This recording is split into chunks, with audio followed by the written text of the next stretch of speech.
Yo, what's going on? Mike from Mike Talk Sports. Bleacher Report just dropped a top 50 players of the 2023 NBA season thus far list, and the most notable absent player from this list is Desmond Bane. So in today's episode of Mike Talk Sports, I'm going to be telling you guys why Desmond Bane absolutely is a top 50 player this season. Looking at the criteria for this list, they don't account for defense too much, and one of the main criteria is team success, which in my opinion is just so stupid. I completely get it. Desmond Bane and the Memphis Grizzlies are 5-14, but Desmond Bane is still such a good individual player. This season, Desmond is averaging the highest points per game mark of his entire career with 24 points per game, and his 45% efficiency from the field and 37% from three on almost 9 attempts per game are the lowest marks in terms of efficiency in his entire career. But looking at the context behind some of this efficiency, really, whenever Desmond Bane faces an opposing defense, he's the only player the defense has to account for. He holds such a significant gravity out on the floor, and again, he really has no other teammates that opposing teams have to worry about, and the fact that he's putting up some solid efficiency on the highest shots per game mark of his career with no other offensive help is still very impressive to me. He is averaging 5.2 assists per game as well, and when you watch the Grizzlies, it seems as though Desmond Bane should be totaling about 8 to 9 assists per game,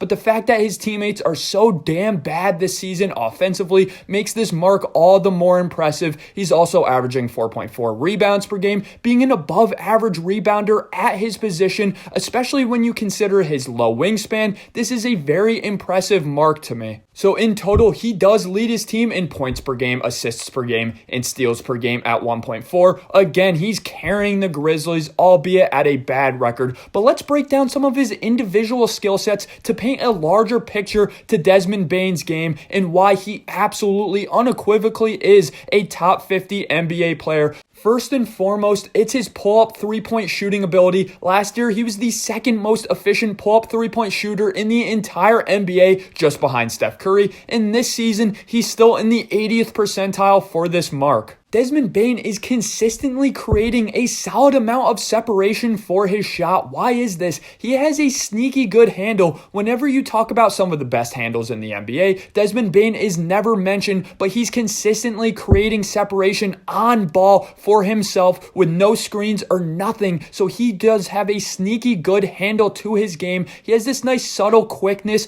to create separation for his shot on the perimeter very consistently. Something I also love out of Desmond Bane, which not only helps his offensive game, but really helps his teammates' offensive game as well, is how unpredictable he is from the triple threat. As you can see in some of the highlights in this video, you never know if he's going to pass or shoot from the triple threat position. Continuing on the conversation of Desmond Bane's offense, from a half-court perspective, he's a very underrated higher-end pick-and-roll ball handler as well. Last season, he was in the 72nd percentile in pick-and-roll ball handle efficiency, and this season he's still an above average pick and roll ball handler guy. Again, the fact that they have no threats on the perimeter for Desmond Bane to kick it out for an easy three makes this all the more impressive, and he does have above average vision even at his position, and he has a nice passing ability to him. He has a very wide arsenal of different types of passes he'll go to. He has this crazy skip bounce pass that seems as though he's trying to skip a rock across a lake. And then he also has this really nice sidearm bullet pass that he consistently goes to as well. It seems as though he's an NFL quarterback out there with some of the arm angles he hits on the releases, and he also has nice touch to some of his lobs. He also has above average play strength, especially for the guard position. As you guys could tell, he's absolutely jacked out there, and this really does help him attack the rim despite his low wingspan. Then to end the conversation in terms of his offensive game, I really like him in the full court. In the full court, in transition, he plays with this elite sense of urgency, consistently shooting very early into the shot clock, getting open three-point shots in transition, keeping defenses on their toes toes, consistently burning them when they're sleeping on transition defense. It's almost Klay Thompson Warriors-esque in the way he runs in the full court on transition. Now let's talk about Desmond Bane and his defense. So I think the Desmond Bane defensive conversation does deserve a lot of nuance. He really is an interesting case study when studying Desmond Bane's defense and watching the Grizzlies play. So defensively, I think he's an above average perimeter defender. Why do I say that? Of course, it's his play strength. He's consistently bumping off guards off of their spot, and he actually surprisingly is light on his feet, and he does have the lateral quickness necessary to keep up with even some of the quicker guards in the NBA. I was watching the Memphis Grizzlies play the Mavericks the other night, and Desmond Bane was switched on to Kyrie Irving a couple times on the perimeter, and of course Kyrie Irving has this incredible amount of quickness and agility and ball handle to his game, and Desmond Bane actually had some really nice reps on the perimeter, locking him up.